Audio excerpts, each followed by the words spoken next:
सोबतच्या युतीबाबत ठाकरेंच्या पक्षाचे आमदार आदित्य ठाकरेंनी महत्त्वाचं विधान केलंय। मराठी माणसाच्या आणि महाराष्ट्राच्या हितासाठी जे कोणी पक्ष सोबत यायला तयार आहेत त्यांना सोबत घेण्यास तयार असल्याचं आदित्य ठाकरेंनी म्हटलंय।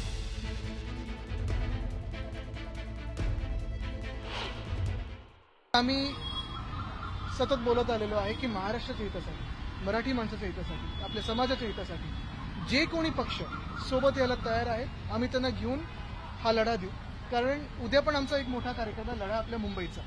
हे महत्त्वाचं आपण पाहता, अदानी समूह असेल किंवा भाजप असेल, मुंबई गिळायला निघालेला आहे, महाराष्ट्र गिळायला निघालेला आहे। अनेक अत्याचार या महाराष्ट्रात होत आहेत आणि तिथे कुठे ना कुठेतरी एक बदल घडवणं ही आमची जबाबदारी आहे। आणि म्हणून जे कुठचेही पक्ष या महाराष्ट्र हितासाठी लढत आहेत त्यांनी एकत्र येऊन लढणं गरजेचं आहे। ठरली आहे का एकत्र येण्याची? हो, असं काही तुम्ही बोलण्याला जा पुढे।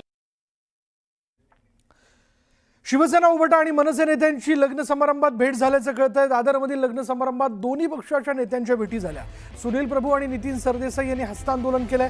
शिवसेना उभाटा मनसेच्या युतीच्या चर्चेच्या पार्श्वभूमीवर या भेटी झाल्याचं आपण बघतोय। लग्न समारंभातल्या या भेटी होत्या, पण यामध्ये ज्या पद्धतीने या भेटी झाल्या त्यावरनं देखील मोठी चर्चा आहे। खरं राजकारणात मतभेद असू शकतात, पण मनभेद नाही असं देखील म्हटलं जातं। पण आता या दोन्ही भावांच्या एकत्र येण्याच्या चर्चेच्या पार्श्वभूमीवर लग्न समारंभात या दोन्ही नेत्यांच्या भेटी झाल्याचं आपण पाहतोय।